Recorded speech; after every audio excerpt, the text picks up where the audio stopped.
अगर वो होते तो बहुत मुमकिन था आसिफ शेख जो है एमएलसी बनते। आसिफ शेख के लिए एक मौका था, लेकिन अब नसीब साथ नहीं दे रहा है।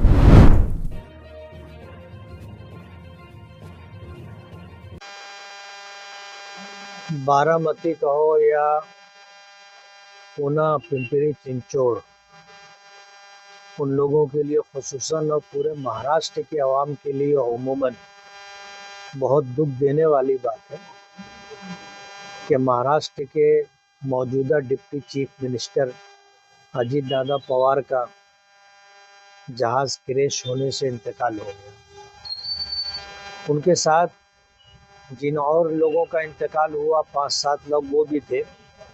अभी तो पता नहीं है वो कौन लोग थे, लेकिन अजीत दादा पवार की शख्सियत महाराष्ट्र की आवाम के लिए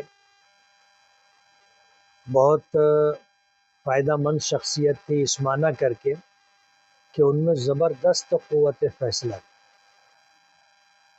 मैं बहुत करीब रहा हूँ, 5 साल तो उनके साथ मैंने गुजारे, और एनसीपी में मेरे प्रवेश भी शरद पवार साहब की हिमा पर अजीत दादा पवार के ज़रिए हुआ था, इसलिए क़ुर्बत काफ़ी रही।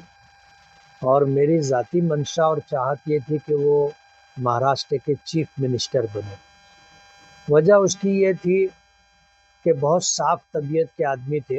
कोई काम अगर उनके पास ले कर के जाया जाता और वो काम होने वाला होता तो वो उसी वक्त उस काम के होने की फ़ोन करके बातचीत करके लाइन लगा दिया करते थे। और अगर वो काम नहीं होने वाला होता था तो बहुत सफाई के साथ कह देते थे कि ये काम नहीं होगा। दूसरे मिनिस्टरों की तरह देखेंगे, करेंगे, बात करेंगे, ऐसा कुछ भी नहीं था। है तो जगह पर काम करके देना, और नहीं होने वाला हो तो ये कह देना कि साफ सुथरी बात है कि ये काम नहीं होगा। मैं कल मुंबई में था और कल मेरी बातचीत हुई, और अजीब बात यह है कि कहना चाहिए कि नहीं कहना चाहिए, मैं गो मगो की कैफियत में हूँ। कल जो है आसिफ शेख के मुतालिक एमएलसी के ताल्लुक से बातचीत हुई। उन्होंने मालेगांव के तई पार्टी का क्या फ़ायदा होगा इस ताल्लुक से मुझसे बातचीत की थी। और आज सुबह जब खबर मिली कि उनका जहाज़ क्रैश हो गया और उनका निधन हो गया तो बहुत दुख हुआ। ये अजीब सूरत हाल है, अगर वो होते तो बहुत मुमकिन था आसिफ शेख जो है एमएलसी बनते और हाउस तक पहुंचते। मालेगांव के लिए अच्छी बात होती कि बजाय एक के दो लोग होते निधि लाने में, मालेगांव के कामकाज करने में, मालेगांव के लिए अच्छा एक मौका बनता। लेकिन अब अजीत दादा पवार रहे नहीं। अब अभी चंद रोज़ पहले शरद पवार से लग करके एक बयान आया था कि वो आज एक कोई दूसरी पार्टी में जाने के ताल्लुक से सोच रहे हैं, जबकि हालात इस तरह के थे कि चचा भतीजे मिल जाते, ऐसे हालात बन रहे थे।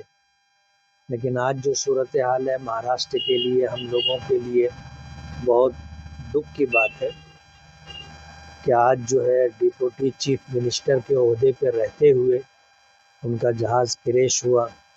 बहुत उनके लिए भी बहुत तकलीफ़ दे सूरत हाल रही होगी, और महाराष्ट्र की आवाम के लिए भी दुख की घड़ी है। अब ये दुनिया का निज़ाम है, चलता है, कोई रहे ना रहे, लेकिन बहरहाल अच्छे लोगों के जाने के बाद उनकी यादें बाकी रहती हैं और लोग नेकनामी के साथ उनको याद करते हैं। मैं अपनी तरफ से मालेगांव एमआईएम के तमाम ज़िम्मेदारान की तरफ से अजीत दादा पवार, उनसे मुताल्लिक़ रखने वाले तमाम लोगों को श्रद्धांजलि ताज़ियत मसनूना पेश करता हूँ, और महाराष्ट्र की आवाम को उनका नेमल बदल मिले ऐसी तमन्ना करता हूँ।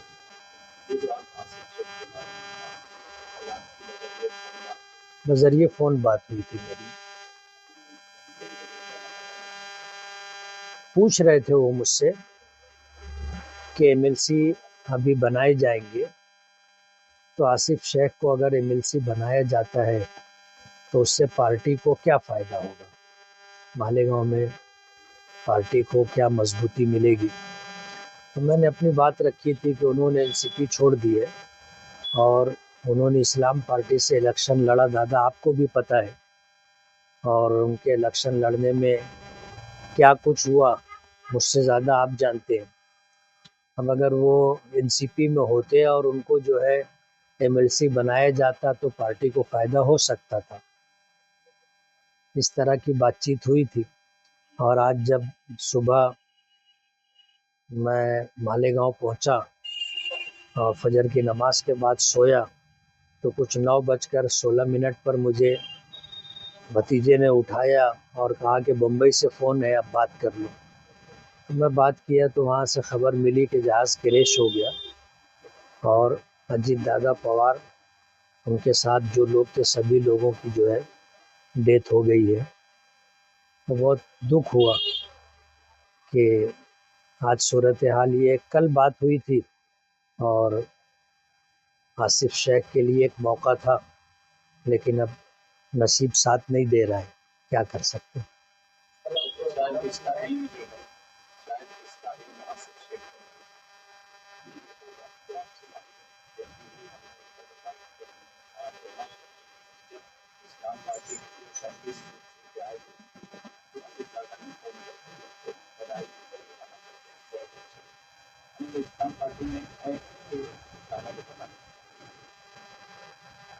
नहीं, वो तो क्या है, जग जाहिर बात है, ऐसी कोई बात नहीं है जिससे सियासी फील्ड में और सरगर्म सूरत हाल में रहने वालों को पता ना हो। मालेगांव में तीसरा महाज मैंने बनाया था और जो सूरत हाल बनी थी उसका चर्चा पूरे महाराष्ट्र में था। और अभी नई पार्टी इस्लाम बनी और 35 सीटें चुन करके आई, इसका चर्चा भी पूरे महाराष्ट्र में है। इसलिए अजीत दादा पवार से ये बात कोई ढकी छुपी बात नहीं थी।